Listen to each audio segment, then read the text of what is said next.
Hi friends, KGF-ൽ നിന്നുള്ള hostel ലൈഫാണ് ഞങ്ങൾ കാണിക്കുന്നത്. ഇന്ന് സൺഡേ ആണ്. സൺഡേ ഞങ്ങൾ റൂം ക്ലീൻ ചെയ്യണ പരിപാടികളൊക്കെയാണ്. ഞങ്ങൾ 3 പേരും കൂടെ ഒരുമിച്ച് ചെയ്യുക.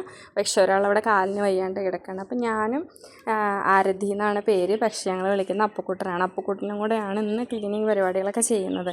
ആദ്യം ഷെൽഫൊക്കെ ഒന്ന് സെറ്റാക്കി വെച്ച് ഒന്ന് ക്ലീൻ ചെയ്ത് പൊടികളൊക്കെ ഉണ്ടോ എന്നൊക്കെ നോക്കി അത് കറക്റ്റാക്കി വെച്ചു. അതിനുശേഷം ഈ കാണുന്ന എൻ്റെ ടേബിളാണ്. ഞാൻ വരയ്ക്കുകയും പഠിക്കുകയൊക്കെ ചെയ്യുന്ന ടേബിളാണ് കേട്ടോ അത്. അതൊക്കെ ഒന്ന് സെറ്റാക്കി. അപ്പനും അപ്പുക്കുട്ടൻ ആരതി എന്ന് പറഞ്ഞില്ല, അപ്പുക്കുട്ടൻ അപ്പുറത്തുനിന്ന് അടിച്ചു വാരി, പാതി അടിച്ചു വാരി, ബാക്കി ബാലൻസ് ഞാൻ വാങ്ങിച്ച് അടിച്ചു വാരി ഇട്ടു. ഇനി അടുത്ത് തുടയ്ക്കണം. ചെറിയൊരു റൂമാണ് കേട്ടോ. അത് കഴിഞ്ഞിട്ട് ഞങ്ങൾ എന്ത് ചെയ്തത്, വേസ്റ്റ് കൊണ്ടുപോയി കളയാനായിട്ട് പോയി കേട്ടോ. തുടയ്ക്കലൊക്കെ കഴിഞ്ഞിട്ട് വേസ്റ്റൊക്കെ കൊണ്ടുപോയി കളയാനായിട്ട് പോയി. അങ്ങ് താഴെ പോകണം. ഞങ്ങൾ ശരിക്കും 5-ാം നിലയിലാണ് താമസിക്കുന്നത്. വേസ്റ്റ് താഴെ കൊണ്ടുപോയി കളഞ്ഞ് എന്നിട്ട് അവിടെ തന്നെ ഒരു പൈപ്പുണ്ട് കേട്ടോ. അവിടെ ഞാൻ വീഡിയോ എടുക്കലാണ്. അപ്പുക്കുട്ടൻ അതൊന്ന് ജസ്റ്റ് ഒന്ന് വാഷ് ചെയ്തു. അതിനകത്ത് കറി പോയിട്ടുണ്ടായിരുന്നു. അപ്പോൾ ജസ്റ്റ് ഒരു വാഷ് ചെയ്തിട്ട് നമ്മളിവിടെ മുകളിൽ കൊണ്ടുവന്ന് വെച്ചത് ഉണക്കും. എന്നിട്ടാണ് പിന്നെ അത് ഉപയോഗിക്കുക. ക്ലീൻ ചെയ്തതിന് ശേഷമുള്ള റൂമിൻ്റെ വിഷ്വലാണ് കേട്ടോ കാണുന്നത്. ഞങ്ങൾ 3 പേരേ ഉള്ളൂ ഈ റൂമിൽ. ക്ലീനിങ് ഒക്കെ കഴിഞ്ഞതിന് ശേഷം ഞാൻ വെള്ളം ചൂടാക്കാനായിട്ട് എടുത്ത് വെച്ചിട്ടുണ്ടായിരുന്നു. ഹീറ്ററിട്ട് വെച്ചിട്ട് ഞങ്ങൾ ഉപയോഗിക്കുന്ന അടുപ്പാണത്. അതൊന്ന് വൃത്തിയാക്കി. ഭയങ്കര ബുദ്ധിമുട്ടായിരുന്നു. കുറച്ച് നാളായിട്ടത് ചെയ്യാണ്ടിരിക്കുകയായിരുന്നു. അല്ലെങ്കിൽ ഇടയ്ക്കിടയ്ക്ക് ചെയ്യണതാണത്.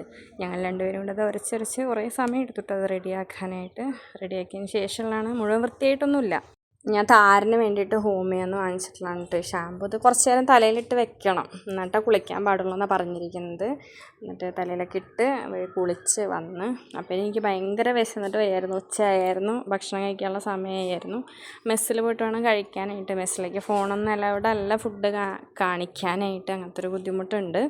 ഇത് ഞങ്ങളുടെ ഹോസ്റ്റലിൻ്റെ പുറത്തുള്ള വിഷ്വലാണ്. പുറത്തേക്ക് കാണുന്നൊരു ഭാഗമാണ് കേട്ടോ. അതിന് വേഗം ഞാനൊന്ന് റെഡി ആയി, പൗഡറൊക്കെ ഇട്ടൊന്ന് സെറ്റ്, ചെറിയൊരു സിമ്പിൾ മേക്കപ്പ്. ആ കമ്മൽ ഞാൻ പുതിയത് വാങ്ങിച്ചതാണ് കേട്ടോ. അപ്പോൾ ആ കമ്മൽ കൊണ്ടുപോയിട്ട് അവിടെ വയ്യാണ്ട് കിടക്കുന്നുണ്ടെന്ന് പറഞ്ഞല്ലോ, അവളെ കൊണ്ടുപോയി കാണിച്ച് ഭംഗിയുണ്ടോ ചോദിക്കലായിരുന്നു എൻ്റെ പണി. ഇനി വേഗം ഷാളൊക്കെ ഇട്ട് സെറ്റായി ഞാനവിടെ നിന്ന് പാത്രമൊക്കെ എടുത്തിട്ട് ഒരാൾ കുളി കഴിഞ്ഞ് വരണം. ഞങ്ങൾ മെസ്സിൽ പോയി ഫുഡ് കഴിച്ച് തിരിച്ച് വന്ന് റൂമിലേക്ക് വന്നു കഴിഞ്ഞപ്പോൾ എനിക്ക് ക്രോഷ്യ തന്നെ പറയാൻ തോന്നുന്നു. അതിൻ്റെ ചെറിയൊരു സമയം കിട്ടുമ്പോൾ ചെയ്യുന്നൊരു പരിപാടി ഉണ്ട് കേട്ടോ. അതിങ്ങനെ ഒരെണ്ണം ചെയ്തുകൊണ്ടിരിക്കുകയാണ്. എന്താക്കേണ്ടതെന്ന് ഐഡിയ ഇല്ലാണ്ടാണ് ചെയ്തുകൊണ്ടിരിക്കുന്നത്.